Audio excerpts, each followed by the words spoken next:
আচ্ছা, ভারতে ইসলাম কিভাবে এলো এই কথাটা শুনলে আমাদের মাথায় ঠিক কী ছবি ভেসে ওঠে? বেশিরভাগ সময়ই কিন্তু তলোয়ার, যুদ্ধ, রক্তারক্তি, তাই না? কিন্তু আসল গল্পটা কি আসলেই এত সহজ?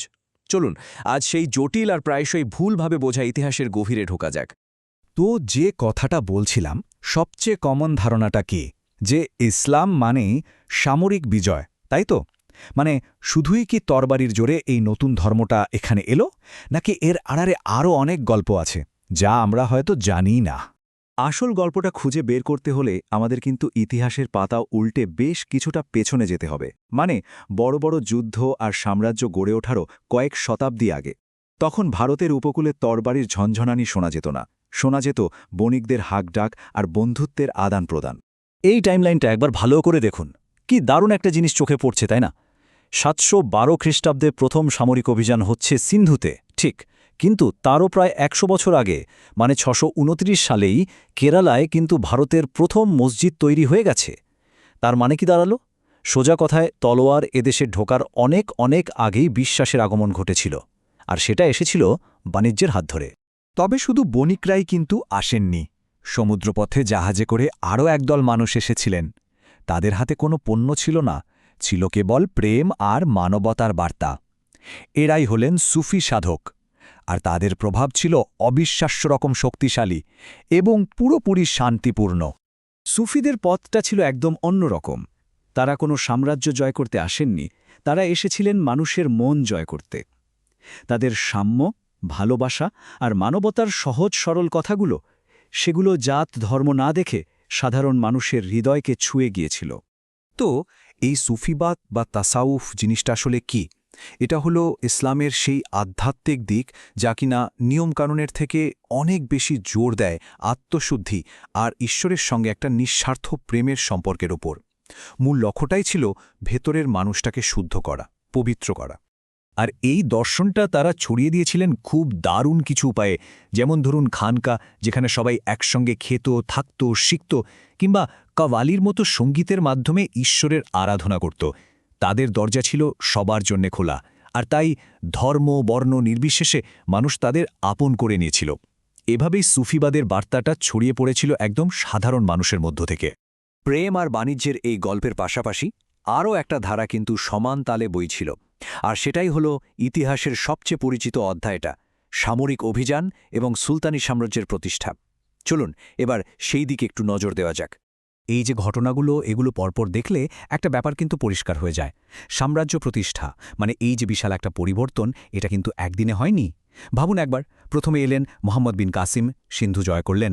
তারপর সুলতান মাহমুদ একের পর এক অভিযান চালালেন, আর শেষে মোহাম্মদ ঘুরির সেই বিখ্যাত বিজয়। সব মিলিয়ে প্রায় 500 বছরের লম্বা একটা সময়। এরপরেই কিন্তু দিল্লি সালতানাত প্রতিষ্ঠিত হচ্ছে। মানে এটা কোনো হঠাৎ করে ঘটে যাওয়া আক্রমণ ছিল না, বরং অনেক সময় নিয়ে ধীরে ধীরে ক্ষমতা দখলের একটা লম্বা প্রক্রিয়া ছিল। কিন্তু এখানেই গল্পটা শেষ হয়ে যাচ্ছে না, কারণ যখন দুটো বড় সভ্যতা মুখোমুখি হয়, তখন তো শুধু ক্ষমতার হাত বদল হয় না, জন্ম নেয় একটা সম্পূর্ণ নতুন সংস্কৃতি। আর ভারতে যেটা ঘটেছিল সেটা ছিল ইতিহাসের অন্যতম সেরা একটা সাংস্কৃতিক মিশ্রণ, যাকে আমরা চিনি গঙ্গা যমুনার সংস্কৃতি বা গঙ্গা যমুনী তেহজিব নামে।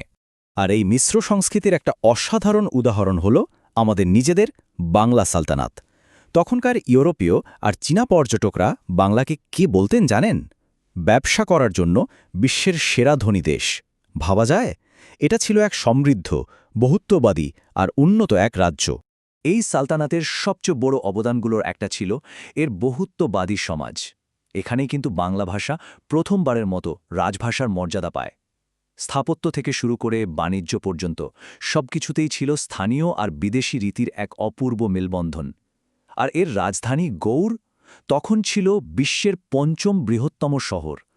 কাজেই এটা শুধু একটা শাসন ব্যবস্থা ছিল না, এটা ছিল এক নতুন বাঙালি ইসলামিক সংস্কৃতির জন্মস্থান। আর এই যে মিশ্রণ, এর প্রভাব তো আমরা আজও আমাদের জীবনে প্রতি মুহূর্তে অনুভব করি। আমাদের মুখের ভাষা উর্দু, আমাদের সঙ্গীতের কাওয়ালি, কুতুব মিনার থেকে শুরু করে তাজমহলের স্থাপত্য, এমনকি আমাদের খাবারের প্লেটে যে বিরিয়ানি বা কাবাব থাকে, এই সব কিছুই তো সেই সাংস্কৃতিক আদান প্রদানেরই ফসল। তাহলে এত সব আলোচনার পর আমরা কি বুঝতে পারলাম? এটাই যে ভারতে ইসলামের আগমন কোনো একটা সরল রেখায় ঘটা ঘটনা নয়, এটা আসলে একটা দীর্ঘ আর অনেকগুলো স্তরযুক্ত জটিল প্রক্রিয়া। এই গল্পের মঞ্চে অভিনেতা কিন্তু একজন ছিলেন না, ছিলেন অনেকেই। একদিকে যেমন ছিলেন বণিক, সুফি সাধক আর পণ্ডিতরা, ঠিক তেমনি অন্যদিকে ছিলেন সেনাপতি আর সুলতানরা। প্রায় 1000 বছর ধরে তাদের সবার ভূমিকাতেই তৈরি হয়েছে আজকের এই মিশ্র ইতিহাস।